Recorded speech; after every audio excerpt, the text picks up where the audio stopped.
Welcome to the Money and Meaning Show. I'm your host, Kanae Corder, National Certified Counselor and the world's #1 clinical financial hypnotherapist. Each week, I'll share with you the research I'm uncovering as I chronicle the search for meaning over money. My interviews, tips, and resources will help you determine what you need to get the most out of your practice and your life.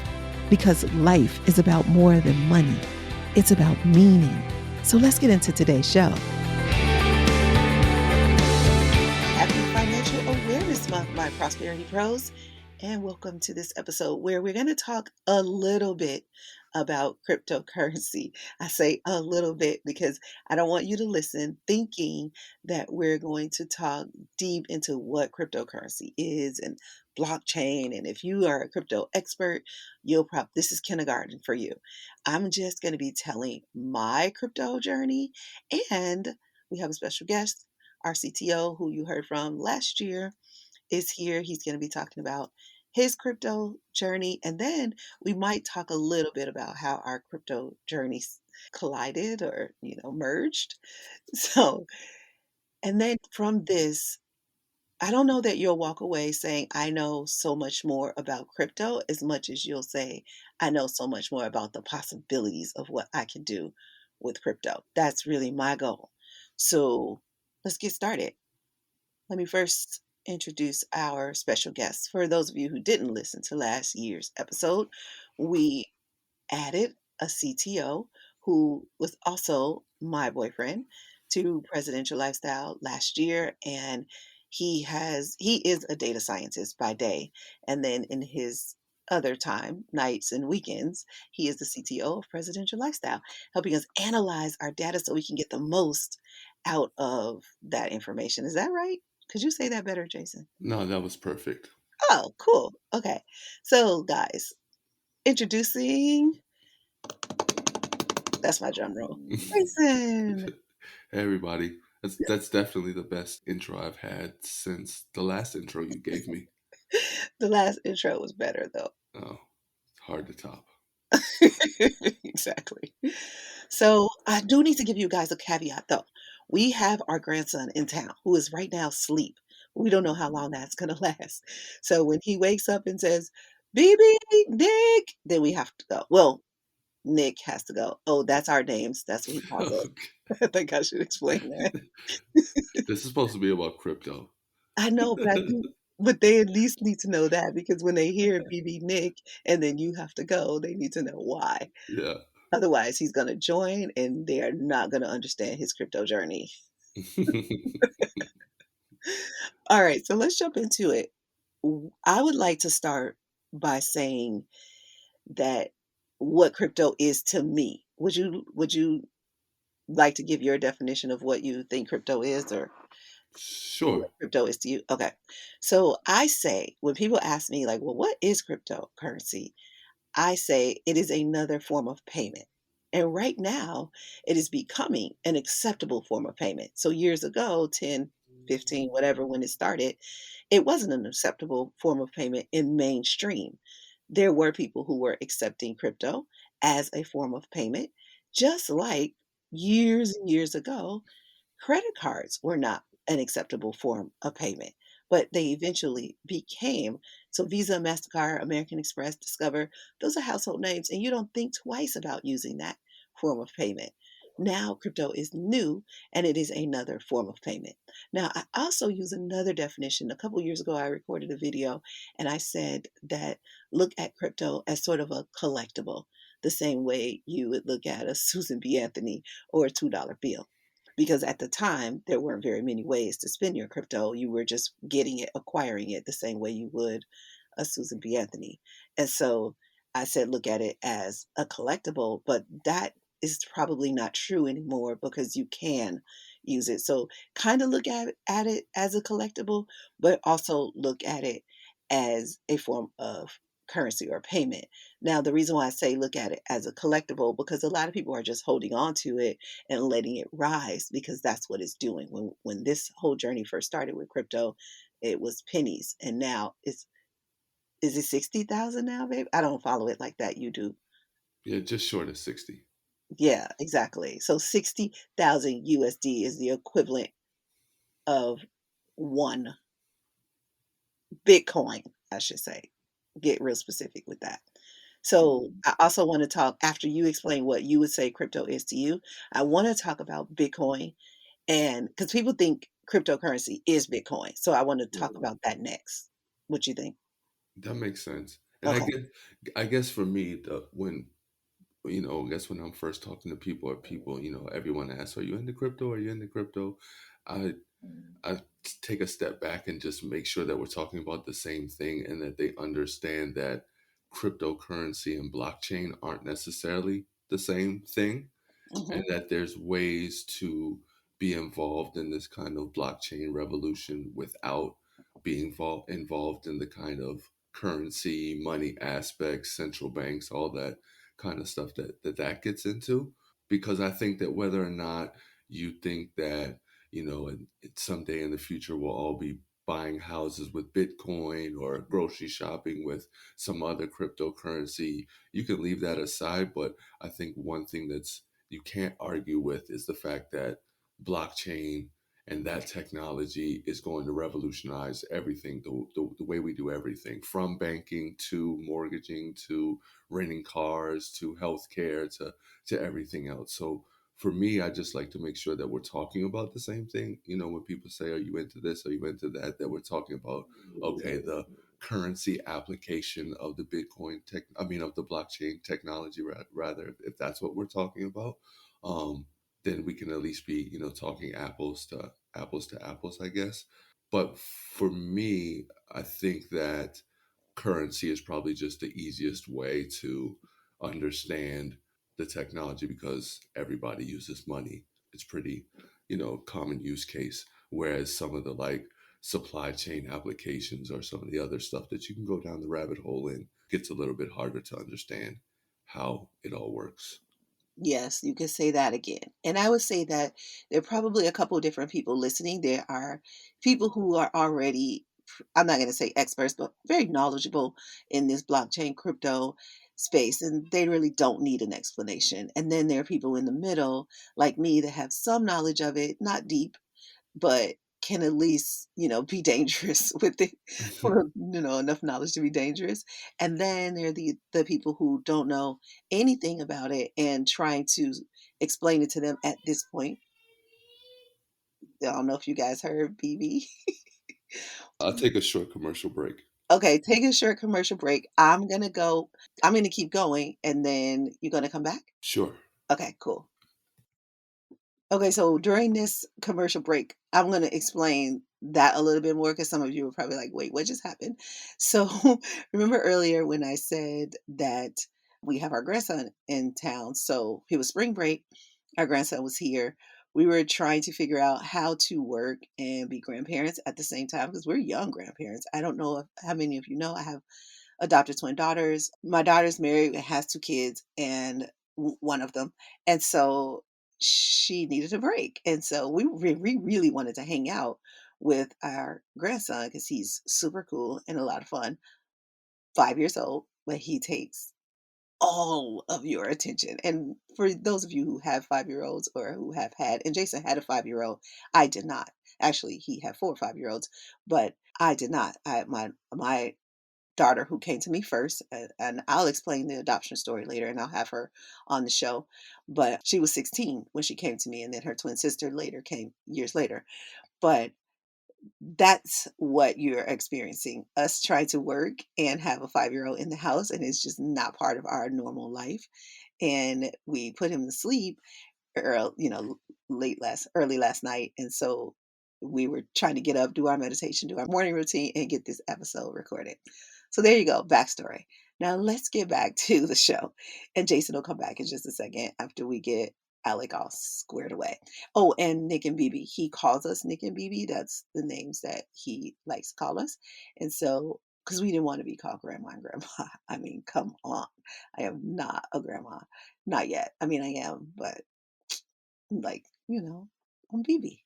So, and Bibi is grandma in Swahili. So technically I'm still being called grandma, but I just like to I like to be less grandma-ish if I can right now.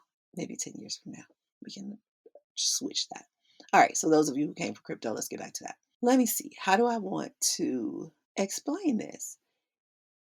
I say this. When it comes to, so Nick will come back, Nick, Jason will come back and he will go deeper into his, because he got cut off, and he can go deeper into how he looks at crypto as a currency. But I said we would go forward and look at the differences. So sometimes when people hear crypto, they're thinking Bitcoin only. Now, the experts in the room listening, or the advanced, you're like, duh. But for those of you just starting, you're like, oh, I thought there was only one cryptocurrency, which was Bitcoin. No. So personally, I own about 10 different coins, and I own them in different wallets. So wallets would be sort of like bank accounts. So in my Coinbase account, oh, okay, Nick is back. Hold on a sec. All right, so Grandpa Nick is back. I'm just kidding. So Jason is back, and so babe, I was explaining kind of the different cryptocurrencies and how people, when they hear crypto, they immediately think Bitcoin, but Bitcoin is not the only one. And I was just telling the people that I think I own like 10 or something. And when I say like 10, it's because it might be 12. I haven't counted, and I didn't even think to count before doing this episode. So I own quite a few, but I own them on different wallets. And I was explaining to them that wallets are like bank accounts, basically. But you could probably do a better job. That's just my way of explaining it to people who are in the same place I am and not experts. Go ahead. I'll just see where you are and then chime in at the end. Okay, cool. So, as I was saying, I have about 10 or 12 coins spread out over three different wallets. I have a Coinbase account, which that the link to that will be in the show notes. And there I have like three or four different, and I have their basics, Bitcoin, Ethereum, Litecoin, and I think my XRP might be there. No, I think my XRP is an Atomic wallet. So then I have another one, an Atomic wallet. There's no link for that, so I'll see if I can get you a link for that. But Atomic wallet is another one that I have, and I have a couple coins over there. And one thing about Atomic wallet that I like is I have a couple of coins that I am staking, right, honey? Yes, Yeah. that's right. And so I allow them to use those coins, and I'm going to go deeper in that. I want to put a pin in that and come back to staking. Okay, Jason? Got it. Yeah. So I said that. And also, what's happening on Atomic Wallet is not every coin is available on every exchange. So on Atomic Wallet, I have a couple that are a little bit more rare, if you think of them like coins. That's the only way I could think of them. But they're available there, and they are kind of under the radar. So one would be Digibyte, and Digibyte is a little bit under the radar, but it's growing and more people are getting to know about it. And I put some money there because I did feel like I was a little late to get into Bitcoin, because I didn't get into this until 2 or 3 years ago. Like 2018 was when I just really started getting some information and deciding I was going to go into it. And then 2019, I did. Now, I want you to understand that I didn't dump a bunch of money into this. I started with like $25 on a Coinbase account. And then I put a couple more dollars and a couple more dollars, a couple more dollars. And then I moved over and I said, okay, I want to get a little bit more savvy. So I got the Atomic Wallet account, and it had more coins available to me. And then I got a WeBull account, which allows me to do stocks, bonds, mutual funds, ETFs, that stuff, plus crypto. That's another wallet that I have. Oh, and then I have a Bitcoin IRA.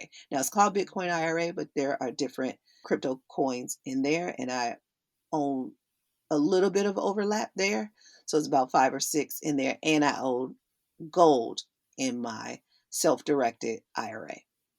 And that is with Bitcoin IRA, but the custodian is Horizon Trust. I know that was a lot of information, but I just dumped it all on you, and we can break it down after Jason explains kind of his cryptocurrency journey and, what coins he started with and what wallets he has. Take it away, babe. Yeah, I think my journey started probably late 2015, early 2016 is when I think I like really started kind of learning about it. I had heard about it prior to that with like Silk Road in the news and some of those early like dark web websites that were using Bitcoin and stuff like that. But I'd say around end of 15, beginning of 16 is when I became knowledgeable. And then I probably bought my first coins in beginning of 2017, which was Litecoin. I bought that through Coinbase and really just as a way to kind of familiarize myself with the technology and, dip a toe in the water kind of thing. I just made a small bulk purchase and then really just held on to those. So I still have those Litecoin to this day. Aside from that, I've kind of me just being a research nerd, for lack of a better term, have kind of tried to look at these projects not just as the currency applications, but then some of the other ways that you can use the blockchain technology. So right now, I have Litecoin, like I said, I have some Bitcoin, and then I have two or three other what are called, I guess, altcoins, some lesser known tokens, but have different kind of applications. So one that's called Uniswap, which is the thing that you were talking about, Kane, with the staking, which is similar to like a savings account. I guess if one token that you spend is your checking account, this staking would be similar to a savings account where the exchange lends out your tokens, but then gives you some type of interest on top of that. So I have one of those kind of coins. And then I have another coin called Cardano, which can be used as a currency, but then can also be used as something which is called a smart contract. And I may be getting down into the weeds now, but it's basically a way for two computers to come to an agreement and kind of do things without humans being involved, whether that's exchange money or exchange contracts or exchange data. You can kind of do all these things without a human being involved or needing a human to sign off or some of those types of things. So my So journey is a what you little mean bit, by a human is like a third party? Is that, like that a yeah, I title guess. company or an attorney or like that? Exactly, exactly. So in the sense, like, I don't know, if you're buying a home and you have a buyer and a seller, you need the bank and the mortgage company and the underwriters and all that stuff to stand in the middle and to make sure everything is checking off and all the I's are dotted and T's are crossed. In this new kind of blockchain world, the parties will come to an agreement. They'll put that agreement kind of into the code. Okay, you need to have a credit score of this, and you need to have this much money in your bank account, and your house needs to be appraised at this value and all these different things. And once that's set, there is no human involved. Once you have this amount in your bank account and you meet all of the different requirements, then the contract is executed. So it's a way to kind of, and that's what all of this is about, is decentralizing. So not having one bank or one kind of central authority and control of money or in control of contracts or in control of data. It's kind of decentralized. So I'm into the currency aspects and the Bitcoin. I think if anybody is going to get into cryptocurrency, they should definitely have some part of their portfolio in Bitcoin. But I'm also more interested probably and see more opportunities in some of the other applications of the technology as a whole, not just the money and the currency aspect. Yes, and also that I want to go back a little bit. So you talked about Uniswap and you gave a example of how Uniswap's technology works. Mhm. So what Jason really is saying is that when he says he's more into the technologies of it, each one of the coins has a theme, or so to speak. I mean, I think you can explain it Yeah, better, a use but I case. want Yeah, a them use case. A a use use case. case. Okay, so I want them Mhm. to understand that each coin is not just, oh, I just came up with this coin. It has some sort of background and technology Mhm. that is associated with. And what Mhm. he explained, Unicoin, oh, dude, Uniswap. Uniswap. I sound so old. The Twitter thing. Put it on book face. Exactly. So Uniswap, what he just explained was their technology and what they stand for, and you would use or you would invest or you would buy Uniswap if you say, oh, this looks like a good technology that is going to be in the future and I can see them growing and I want to be a part of it. And but you could also use the technology itself. You can back the technology, you can utilize the technology. So what I wanted to give you is a bigger, broader picture of what he was explaining is that yes, there is the cryptocurrency part of it, but there's actual technology that the tech nerds of the world are really excited about, and that's what will make the cryptocurrency itself grow. Is that okay explanation? Yeah, yeah, and I think, but I think at the same time, just to speak in defense of the techno nerds, is that it makes it understandable for the new investor because really what it comes down to is, do you think that this application of the technology makes sense? For instance, you had mentioned XRP, which is the Ripple token, which their coin is for exchanging large values of money across borders. So now, in order to send a payment from the United States to Ireland, you got to send it from you to your bank to the central bank, from the central bank to the Ireland central bank to the local bank to the person that you wanted to get it to. Or what if there was a token that you could just send, you know, large amounts of money from one country to another country, and there isn't a central authority in the middle. That makes sense. Okay, well then invest in Ripple. Or no, that doesn't make sense. You go on to the next one. Digibyte or Litecoin or Cardano or what have you. So each one does have its own kind of use case, but I think that's what makes it pretty cool is that you can just think to yourself in your own life experiences, does this make sense? Because some of them get way off into things that quite honestly to me don't make sense, like virtual gaming worlds, and you can buy pretend outfits and sell it to the next person. I don't understand any of that, so I don't invest in it. But something like Bitcoin, I do have a rudimentary understanding of, so I do invest in it. So I think that as wide as the cryptocurrency blockchain world is, there really is something for everybody to be able to invest and make some money or learn about this new world that's coming. Yeah, and I think that because the way you explained it, that all of them, have a theme or something. I'm saying a theme associated with them. It gives you the same way as if you were going to invest in a stock and the company, the underlying company, and what they do and what they're known for, kind of like that. So it sounds like we had a grandson encounter. So Jason will be right back. Hey there. I know you want to become a prosperity pro. And one of the ways to do that is to take our money mentality quiz. Now, at Presidential Lifestyle, we call your money personality your money mentality. And we've learned that your money mentality is your money reality, whether you deserve it or not. Now, in my years of clinical practice, I found there are 7 money mentality types. Do you know your money mentality? Well, you should, because not knowing it could be holding you back from getting to your next level financially.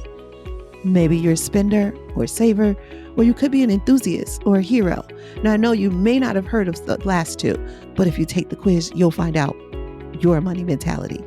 It's easy, fun, and only takes 3 minutes because you already know all the answers. Take the money mentality quiz.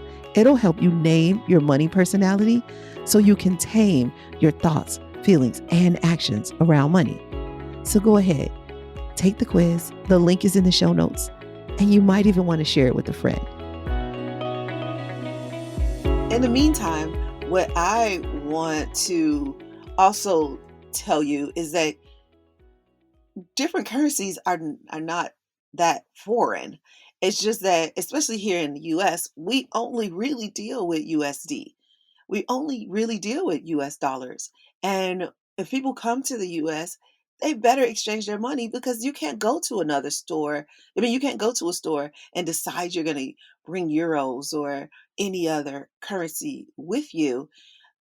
that just isn't a thing. But for those of you who travel, when you go to other countries, you could take your US dollars and decide you're going to spend it around there. Now, they're going to give you their dollars back, but or whatever they're called there, they're going to give you their currency back, but you can use your currency. So think of Bitcoin as sort of like the USD of cryptocurrency, because it's going to be the one that it was the first, and it is, as far as I know, and maybe Jason can clear that up, but it's the first as far as I know, and it is the most popular, and I think it's the highest valued right now. So you can think of the cryptocurrency as what USD is to main or fiat currency is what they call it. I don't use that term very often, but that is what they're calling it.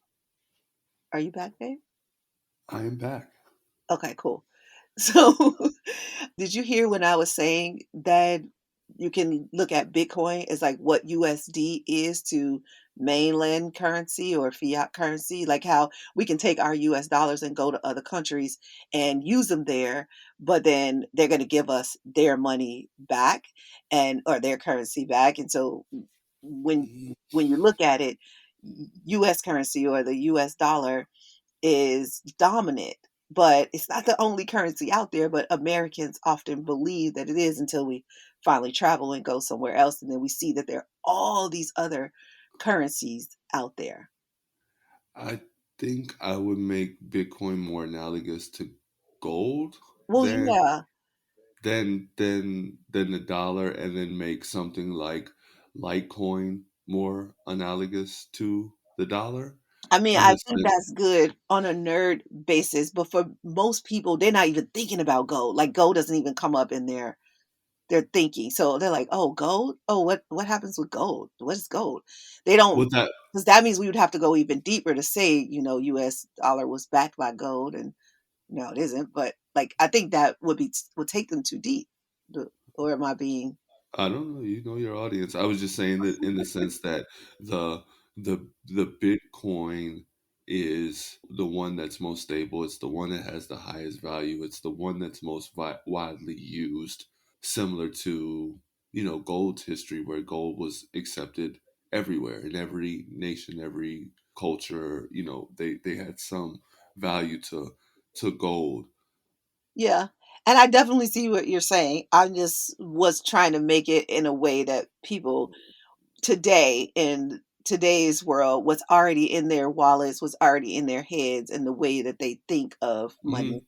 But That's yours fair. is more accurate. Like I told them that you would make it more accurate. Yours is definitely more precise, and mine is accurate. Yeah, I see what you're saying, but you're basically just trying to give them the point that the Bitcoin is the most popular, Yeah. widely used cryptocurrency, Yeah, exactly. And and oh, really the basis. Oh, now that's getting fair to your dollars.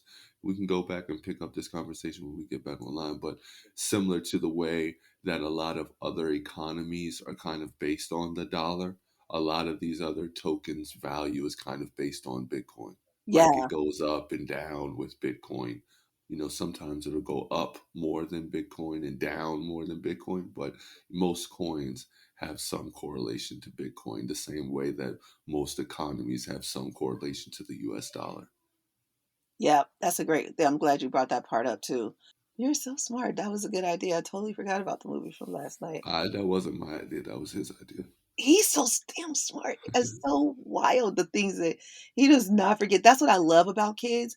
They will not let you forget. I tell people, if you want some accountability, tell a kid. They will say, "You said." That's their favorite line. Huh, Especially if it's something in it for them. exactly. Yes. Oh, but I do want to tell this little sidebar story about how I told this was like, oh my gosh, make okay, I'm gonna use the term grandma, make grandma proud because he started crying. There was, I think we were at the breakfast table or either lunch table. And so he's crying. Yeah, we were at lunch. And so he's crying about what the food that he has to eat. And so I'm like, you're not going to be able to cry your way through life. Yes, I talk to kids like they're adults. You're not going to be able to cry your way through life. You at least need to learn how to negotiate. And yes, this boy did. He got quiet and he was like, okay, I don't want to eat these, but I will eat another hot dog.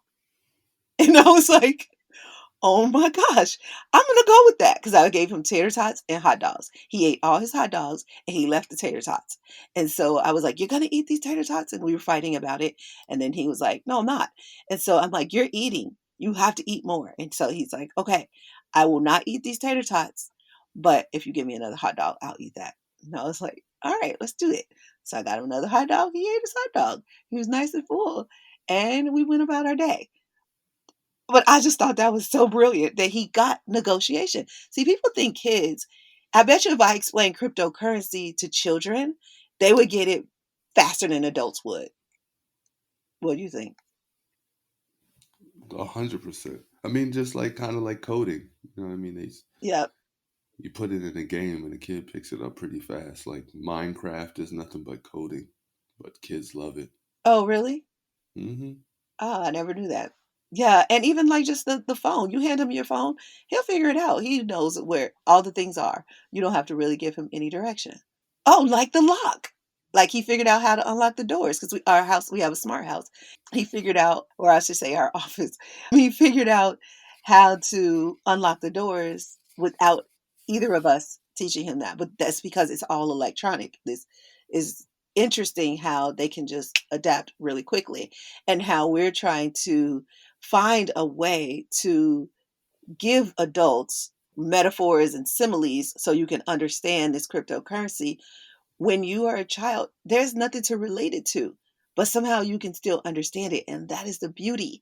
But that's what we take away from them as adults in that programming. You know, I'm always going to go back to programming. It will be talked about in every single episode. Don't get mad at me. It's just what we do. But programming, we program them to forget how brilliant they are on their own. So, talking about crypto, let's go back to that conversation. I just thought I'd bring that up because, people talk about their kids. I talk about my grandkids. So, babe, where do we go from here? We talked a little bit about the blockchain. I should say you talked a little bit about the blockchain. I talked about how I see crypto. You kind of talked about how you see crypto, but then you got pulled away by Alec, and then you came back. You talked about your journey. I talked about my journey. What about you did bring up the dark web? I think people might want to know more about that because I think when crypto first came out, it was used for some shady deals or whatever. And so then it just got this really bad rap. And that's all that people thought it was only for that, not knowing that there was so much more to it. So, do you want to give them just a little bit more color on what you were talking about with the dark web? Well, I guess the one of the most common misnomers. I mean, it was super prevalent back in the early cryptocurrency days, so like 2014, 15, is that somehow, Bitcoin is anonymous and like you can just send money, nobody knows who you are and all those kind of things. And I guess that's partially true in the sense that it's pretty difficult to find like the name attached to a wallet, but every transaction that you make on any blockchain is recorded. Anybody that it's publicly available, so you can always see like, oh, this wallet sent this amount of money to this person and so forth and so on. And then you can go down the rabbit hole of figuring out who these people are. But I guess the first misnomer is this is all not anonymous. It's not as secretive as the news would have made you believe back in 14 or 15. But the dark web is probably, I think the estimates are like 90% of the internet. So the internet that most all of us are aware of and we use is like really only 10% of the total internet. The rest of it is what's called the dark web. So it's where, say, the central banks connect to each other. It's where, like, a lot of the advanced research projects for the United States government are stored. They're not going to store that on GoDaddy or on Squarespace. They have it on the internet, but it's a separate place that you can't go to Google and find these sites. You find these sites through something called Tor. It's an acronym for the Onion Router. And it's basically when you log onto the internet, you're giving what's called your IP address. It's just a way to say, hey, this is who I am and this is where I am. I'm in, Los Angeles, and this is the computer that I'm using and this is the time of day and all this information about you. The Onion router basically bounces you through different servers so that when you get to your final destination website that you want to go to, it's not giving that website your information, it's giving it some other information that you're just using. So, for instance, I'm in Nevada. I want to get to a website that I shouldn't be going to. I don't want my internet people to know that I'm going there. So I log on to this Onion router, which takes my traffic and bounces it to Venezuela, and then bounces it to Russia, and then bounces it to China, and then bounces it to India, and then to the website that I want to go to. So as far as the website's concerned, this computer is from India, not from where I really am in Nevada. So that's kind of a convoluted explanation of the Onion router. But in the early days, people were using Bitcoin on this part of the internet to buy everything from stolen identities to drugs to guns to all types of nefarious things, which the guy who started the website that was most popular for this is now doing like 3 life sentences in federal prison. So there was a long period, I'd say 2014 to 2017 or so, when most people thought that Bitcoin was just to do illegal stuff. And then as the blockchain revolution started getting bigger, a lot of those other coins that you were talking about started coming online, and people started realizing that there's all these other different use cases for the blockchain outside of sending money illegally from one person to another person. And one of the most interesting ones that I first became aware of was around food. So there's a blockchain application that will allow you, when you're in the grocery store, it'll have a QR code on your steak. You'll be able to scan that QR code and see the whole life journey of that steak. Where did that cow come from? When was it slaughtered? Where was it shipped to? How long has it been since it was killed? All of these different things that just give you more information about it. There's a lot of, I guess, applications to the blockchain that aren't necessarily these kind of illegal things, but originally that's kind of where the first application came from, was this dark web, was this part of the internet where a lot of the illegal stuff goes on, like the selling of credit cards and all that kind of stuff. Yeah, because my identity got stolen off of the dark web before. Yeah. I mean, it's everybody's identity, at least partial parts of it has been stolen. You leave way too many crumbs of data all over the places and all these different apps and games and Facebook and Instagram and stores that you log into and websites that you buy and all that kind of stuff. So definitely some part of your identity is on the dark web, almost for certain. Maybe not your social security number, but probably your name and your email address, maybe a password to one of your old email accounts. Probably There's your birthday because it's on Facebook if you're on oh, for Facebook. sure, for Hmm. sure, for Yeah. sure.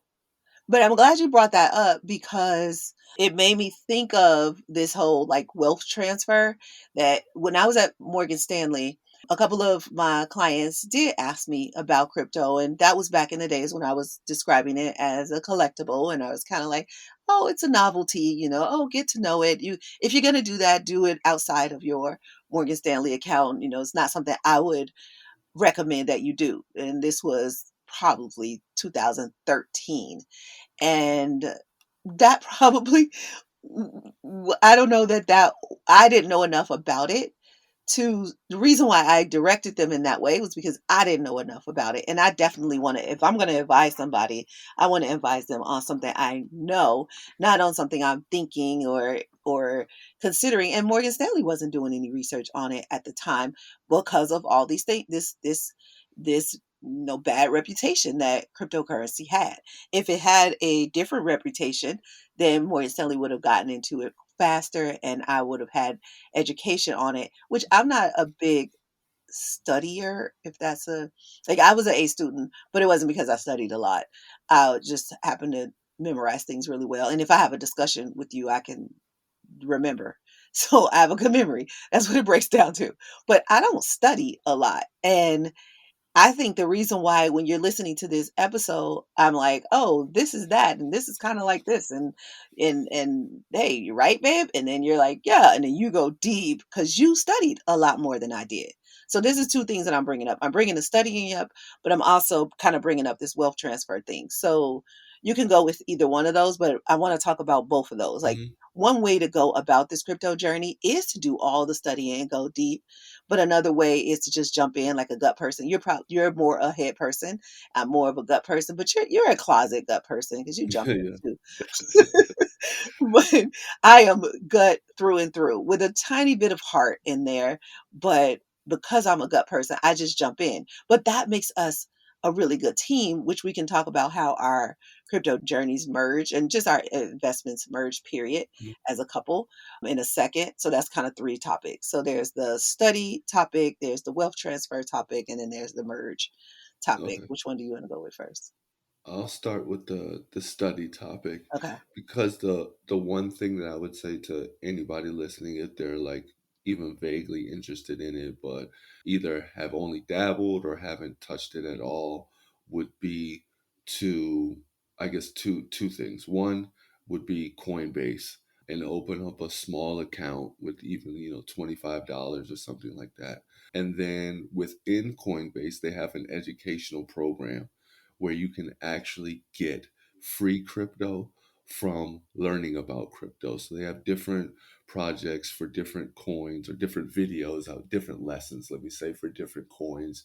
You watch a short video, you answer the question, and then they award you some of that token. So that's a good way to, one, not only learn about it, but then two, to kind of get, some of those assets and some of those different tokens and applications for the blockchain that you might be interested in, but not want to put your whole life savings behind. So that would be the one place that I would say. And another good place to learn is a website called CoinMarketCap, CoinMarketCap.com. And that is basically the listing of every single cryptocurrency ordered by market cap size. So Bitcoin would be first because it's the largest. But in there, you can look at the different price movements, but you can also kind of click and go to the websites and look at what are the applications, who are the people behind it, who are the customers they have, what are the rules that they have for their cryptocurrency, because like you were saying, everyone has its own individual use case, but everyone kind of has its own individual rules as well to decide who determines what happens with this kind of blockchain and how many you're awarded and what's the value and what happens if you break the rules. Like there's all these different things. So CoinMarketCap is a good place to kind of look at the whole landscape, and then kind of a single resource where you can kind of learn more about it, look at the price over time. If you wanted to get techno nerdy about it, you can read the white papers and see what the technology is behind it, but really just get a better understanding. So on learning, I would say open up an account on Coinbase and go through their educational program there. It's pretty simple. You can earn money for learning, which is always a good thing. And then in the, kind of just to go a level deeper would be the Coin Market Cap, where you can kind of learn about every single coin that's out there and, kind of look under the hood and kick the tires, so to speak. Um, so that Absolutely. would be my advice on the educational side. That makes sense. And I will put those links in the show notes. Crypto is one way to get into it is to study it, and kind of like what they say about stocks, like don't invest in anything you don't know. I don't agree. So mine is invest to know, because you just invest a little bit. That was my way of learning. But I'm a gut person and I'm not going to learn by reading, especially having all like my I mean, if I liked diagnosis, I would tell you that I am basically on a spectrum. I basically have ADD. I basically have OCD, and I'm dyslexic. But I don't do diagnosis, so forget I said all of that. But all of those characteristics go into why I don't study, because it is painful for me to study. I don't get anything out of it because while I'm reading, I'm thinking. because my brain doesn't turn off. And then I don't know what the heck I read. So I'm like, forget it. The best way for me to learn is just to do it. You show me brain surgery, I'm sure I could do it. I know the brain surgeons listening are like, shut the hell up. But I'm just telling you, that's just about how smart I am. But I'm more smart at practical, like just getting my hands in there and doing it than I am at reading it. So where Jason can spit back at you articulately, but because you are great at studying and learning from studying. And so you have to know yourself, because Jason knows himself, I know myself. For me, just jumping in was the best way for me to learn it. Now, I didn't jump in fully, I didn't invest hundreds of thousands of dollars in it. Invested 25 and then 100 and then eventually 1,000 and then eventually I put my whole IRA in there. And might I say, it has tripled. Yes. Oh, I want to talk about taking profits too, babe. I say that to say, know yourself. So I'm going to leave that explanation because you said you did it justice. You did so well that I don't need to add anything to that. But learn your way, however you learn. So Coinbase will be one way. I think it's a great way because it's videos and you can just listen and answer the questions. And the questions are in the answers. Wait, the answers are in the questions, right, babe? Yes. Yeah, Yeah. the answers are kind of in the question, so you can really get those coins easily. And then the market cap, what was it called? Yeah. CoinMarketCap. CoinMarketCap. I'll put that link in the show notes too. I think that's good too because you can go deeper and go down those rabbit holes if you like those, because that's going to fill you up and help you feel confident when you are going about it. Because I can't tell you that I always feel confident, but I'm sure that this is the way that I learn. So I do it. And like, kind of like, we go about it differently. Like you'll do the studying, and once you do the studying, I'm like, all right, go buy it. And then you're like, buy it, and I'm like, yeah, it sounds like you understand it and you like it, so let's buy it. And then you're like, all right. And I think that's what makes us a great team. What would you say, babe? For sure. I mean, well, yeah, because I What? mean, you got you. No, I was just trying to put it in the right words. It's like kind of my brain and your intuition together to create like this superpower. Because I can definitely overthink, um, and I think that sometimes what is it? You shoot, aim ready, or Yeah, something. Just shoot, shoot, shoot, or something. It's spontaneity is one of your strengths, I would say. yeah, it is. And And overthinking is one of mine, so yeah, you put the 2 exactly. together. Yeah, and together you help me to slow down and think things through, and I help you to jump. It's like, come on, jump. Sometimes I just push you in the pool. You just go, "1, 2, go." Exactly. Yeah. But you usually like it. You're like, oh, the water was warm in here. It's warm. I like it. That could have gone. Yeah. Don't take that conversation any other way except professionally. Uh, however, we were going to talk about the wealth transfer. Would you like to go there, my darling? Sure. Okay. So there are all these people who have this idea that crypto is going to be a wealth transfer.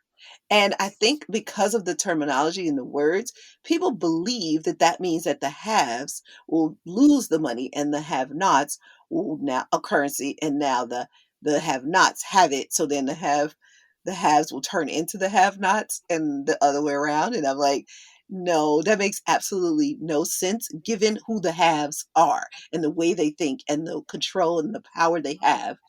I think there will be some money transferring, and the have nots will have the opportunity to get in where they never had it before.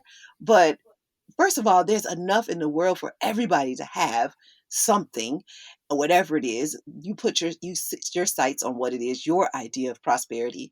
But second of all, I know how the haves work, and have already started regulating this industry. And so, if you thought that there was going to be this transfer from one group to the other, I would like you to think deeper than that. And it might be that the transfer is not just necessarily from one hand to the next, but in different areas of that transferring, where wealth used to be in stocks and bonds, maybe now the wealth is transferring into other areas. And like we talk about here at Presidential Lifestyle, and that is wealth in all of its forms. I want you to look at that wealth transfer as the wealth is transferring forms.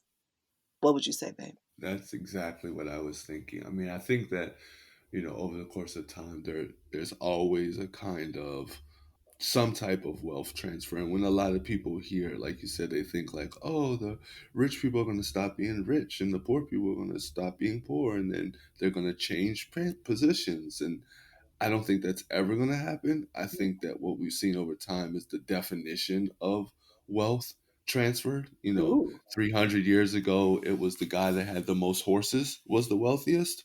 Maybe 100 years ago, it was the guy that had the new Model T was the wealthiest. In the 80s, it might have been whoever had the most money is the wealthiest. But I think now that we're kind of coming to a time where whoever has the most health and the most time and the most love and those types of things is the wealthiest because of things like the blockchain and cryptocurrency that are leveling the kind of economic generation playing field, so to speak. Like, for instance, with blockchain, or let's just say in the 80s, in order to get into stocks, you would have to have a certain amount of money. You would have Yep. to go into an investment broker. They would have to execute the trade for you. You would basically have to put your trust in them. And Hmm. they would have to put their trust in you almost. It's like, do I want this guy as my client? Oh, yeah, that's Jimmy's son. Sure, come on in. Or, no, I don't know this guy from anybody. I don't want him as my client. Now, I don't need anybody to do that. I can make Hmm. investments in Bitcoin right here from the comfort of my bedroom. I don't need anybody's approval. I don't need anything like that. So in that sense, it's kind of democratized the wealth generation, but I don't think that there's going to be a transfer of wealth from one class to the other. I think that there's going to be a continued transfer of what the meaning of wealth is, and Hmm. that blockchain will help you be able to, I guess, get the money part of your wealth formula rolling. Because at the end of the day, Yeah. it's food, clothing, and shelter does cost money. I don't think we're going to move to 100% bartering economy. But as time and the awakening of society continues, I think that people are starting to define wealth as more than just money, and that blockchain is helping democratize the money aspect of wealth. So, in that sense, it'll kind of level the playing field in general. Yeah, I like what you said. And I also will say too, like saying what you said in the 80s, you needed a broker. And now you can just have a Webull account, like I mentioned, and I'll have that in the show notes where you can buy crypto and stocks and bonds on your own. Not it need, don't need a third party, nobody to approve prove it. And the trades are cheap, and I think in Webull it might actually be free. No, it couldn't be free. I don't know. You're gonna get your Webull account and you're gonna decide. You're going to study because remember, I'm not the studier. But what I like is that it gives you access. We're always talking about access, and access is what is transferring as well. Is what makes that wealth transfer possible. Is the access. But something else you said about, because I think this is important too. You use the example of the Model T, and in that time in America, only wealthy people had cars. For a regular or a have not to be able to buy in now, that was a transfer of wealth back then too. Henry Ford did us a favor in allowing for that middle class person to be considered wealthy, which didn't happen for a long time. I mean, there was a huge disparity between the middle class and the wealthy, and that big giant gap closed. And that is another version of what we're saying, or what the terminology means when we talk about the wealth transfer. It's also meaning closing that gap, so the gap is not as big between the access that a wealthy person has and the access that a not yet wealthy person has, a would be wealthy person because you're on your way. I mean, you're listening to this podcast and you're likely listening to other podcasts about money and meaning and prosperity and abundance and stuff like that. And so you're on your way.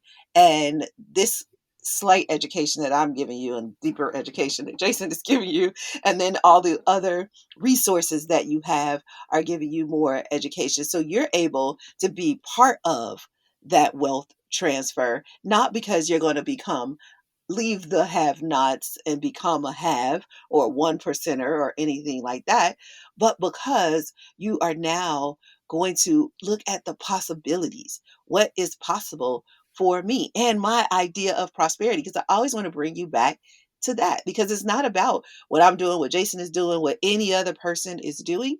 It really is about what's right for you. But I think in us telling our stories, that allows you to see the possibilities. What would you say? Yeah, I mean, I think that's what's so great about blockchain. I think that there's something for everybody, whether you're a gut person or a head person, a active investor or a passive investor, somebody that wants to push all their chips to the middle of the table or just kind of dabble and go, or start your kids on the journey earlier and give them some of the tools and knowledge that we may have wished we had earlier. There's something for everybody there. So I think in this Mhm. case, it is one shoe fits all, one size fits all, rather. Yeah, yeah, I'm glad you mentioned that too about the children, because that's a good point. I think people might be thinking, is it too late, right? Is it too late? And first of all, it's not. You can still participate. How you participate is going to be different than it would be if you would have participated earlier, but it's definitely not too late. Oh, But I'm glad you brought up with the children because that's important too. Getting your children involved. it's so early. It's so early. It's like, I think that we are in about internet years in about 1988, 99. Hmm. So if in 99 or 2000, somebody looking back, if you would have thought in 2000, was it too late to get into the internet? You would say, "Of course not." It's still not too late. 20 years, 30, almost 25 years later, it's still not too late to get into the internet. There's all these new ways to use the technology. There's all these new, e-commerce sites and stores selling every type of widget you can think of. And so it's not too late. So we're in the early. I don't even think the game of crypto has even started yet because the Visas and the Mastercards and the all of they're just getting started, and they take a long time. So I don't think by any stretch of the imagination are we too late. I think we're still super early. Yeah, I think so too. I'm with you. And what I'm thinking right now is that you know how we talked about you went a certain way, I went a certain way, and somehow we ended up on the same track doing similar things, but we did it in different ways. So we said we would touch on how our crypto or just our finance journeys merged. We don't have to go deep into it, but I like to talk about how you did things in your Coinbase. Most of our accounts are individual. Your Coinbase account is yours. My Coinbase account is mine.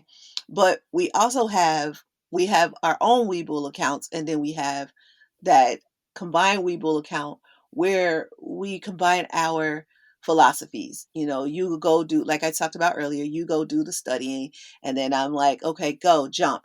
And in that Webull account, we have crypto, we have options trading, we have stocks, bonds, mutual funds. But a lot of times during our morning routine, so our morning routine is meditation. We do lemon water, which is hydration. We watch a video, which we consider activation. The same thing we teach in the Prosperity Club. So we do that. And one of the things we do in our morning staff meeting, that's something that we do try to do every morning, but sometimes we'll talk about money. We'll have our, hey, I've been reading about this stock, or I've been reading about this cryptocurrency. I'd like to go add it to our account. Then I trust you in your studying. And I also trust my gut and my intuition. So I listen to you, and then I take what I hear from you and to see how it feels in my body. And I'm like, I think that makes sense. So to go along with my trust of you and trust of myself, we usually go in, we dip our toe in first, and then we see where it goes, and then we decide if we want to stay there. And if we do, we stay longer, or if we don't, we come out and we do something different. But we also take profits. This is what I want to talk about, taking profits too, and how we do it. I don't know that they have to do it the way we do it, but I would like to at least share.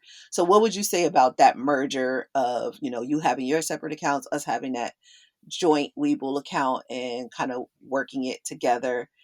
And you want to add anything to what I said? Uh, no, I would just say that, I mean, well, definitely.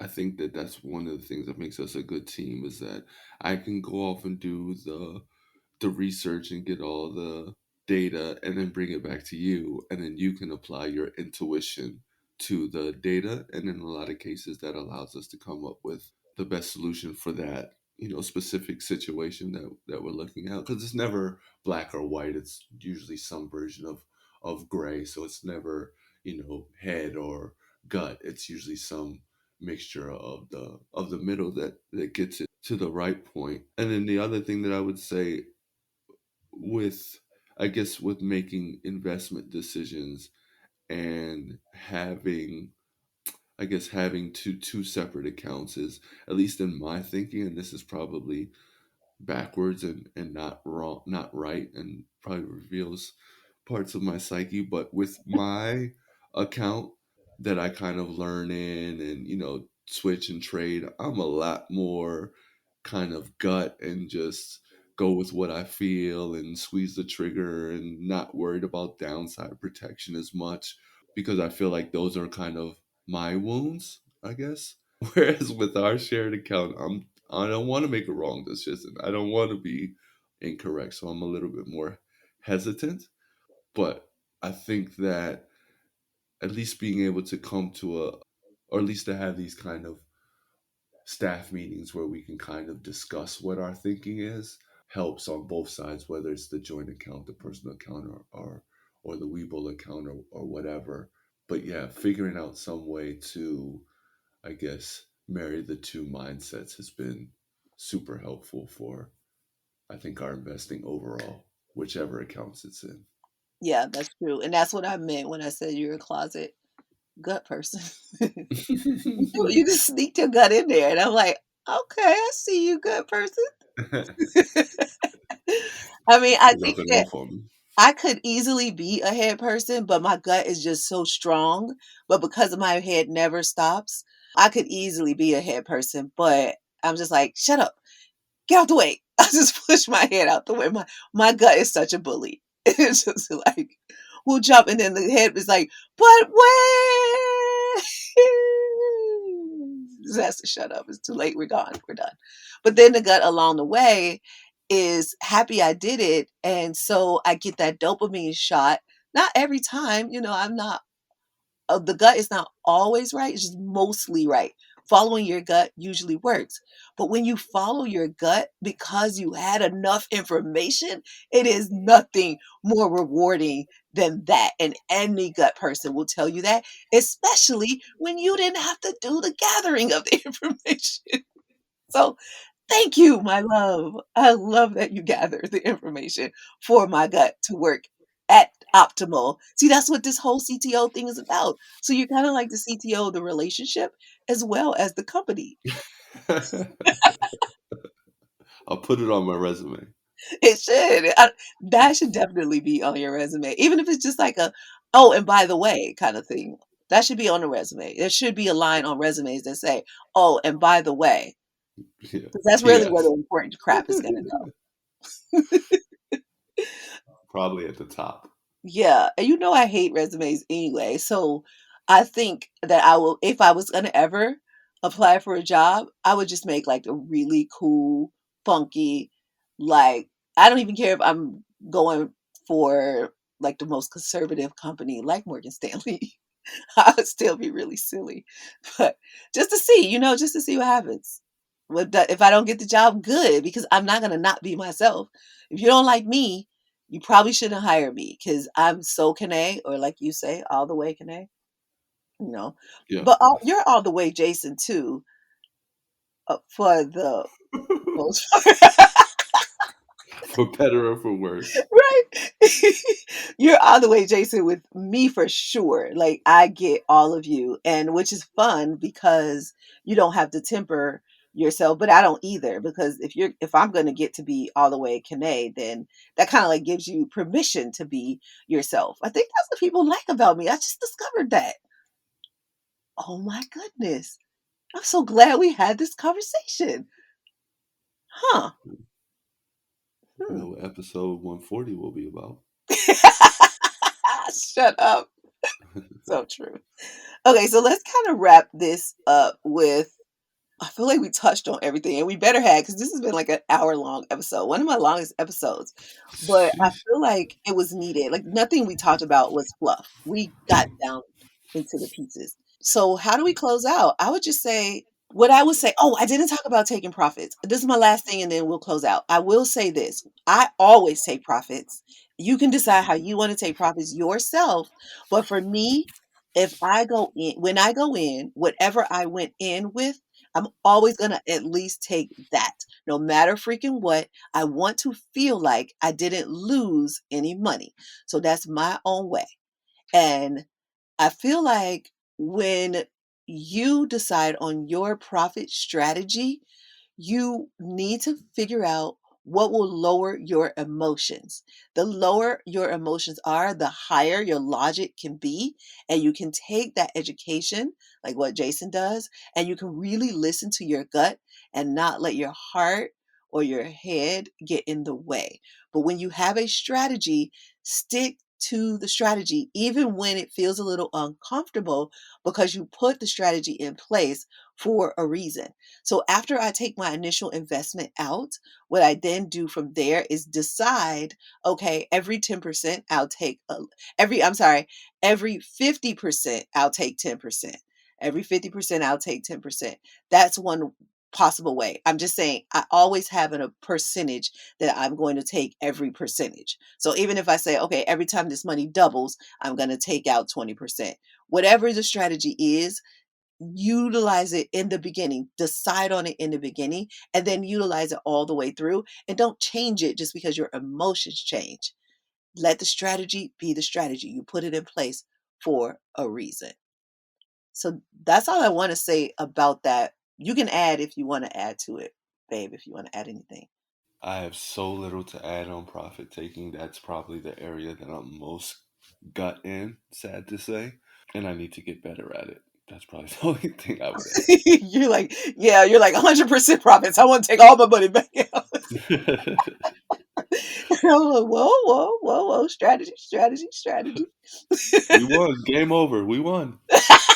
Yeah, exactly. And I want to stay in the game a little bit longer, which, I have a story, and I've told you the story, but I just want to tell the people. But I have a friend, not a friend, I don't know why I said that. I have a former prospect that came to me because she had invested in Bitcoin when it was $100 a Bitcoin. And she, at the time, had $250,000. And this was just 2018, maybe early 2019. And hopefully, I didn't do what she needed to do because she was trying to go in under the radar. And she thought this whole dark web thing was real and she could exchange her Bitcoin and not be found out. And you had to divulge that myth, like, Jason just did a few minutes ago. And so now that she found out that she couldn't do it without being detected, she decided not to do it. Now, hopefully, she held on to it because if she did, clearly she's in the millions at this point. But that's the story where you could take profits because $250,000 sounds like a lot to her, given she had bought it and I think she put in 10,000. So she put in 10,000 and made 250,000, and that in 2018 was a lot. But in 2021, yeah, if she held on to it, she could take 250 and still leave a bunch in and continue her growth. That's what I'm talking about. And that's why sticking to the strategy is so freaking important. And on that note, I will drop the mic and say goodbye and say thank you for listening all the way to the end. You freaking rock, my Prosperity Pro. I mean, goodness gracious, you are so diligent how you stayed to the end. And I just love you for that. Thank you for being here with us. And babe, did you want to close out with anything, or how do you want to say goodbye? See you next time. Oh, you're coming back? Well, It sounds like yes. To me, that's what I hear. You know me, I never hear. I only hear yes. That's all I hear. so what So I'm I'll see hearing. you next time too, hon. All right. Don't say, don't sound so excited. All right. There you go. Okay, guys, we'll see you sooner. Bye. Thanks for listening all the way to the end, my Prosperity Pro. I want to stay connected with you. Here are 4 ways. Pick the one that works best for you if you want to stay connected with me. 1. If you have any questions, I'd love to answer them. Send them to podcast@presidentiallifestyle.com. I'd love it if you would make a 1 or 2 minute audio message and attach it to an email. That'd be the easiest way for me to get it. Ask me anything about creating a life of meaning over money, and I'll get you an answer. Remember, the email address is podcast@presidentiallifestyle.com. 2, subscribe to this podcast and share it with your friends, because you guys might want to have a discussion about it, especially if they're a CEO who wants to shift from the old American dream to a life of meaning.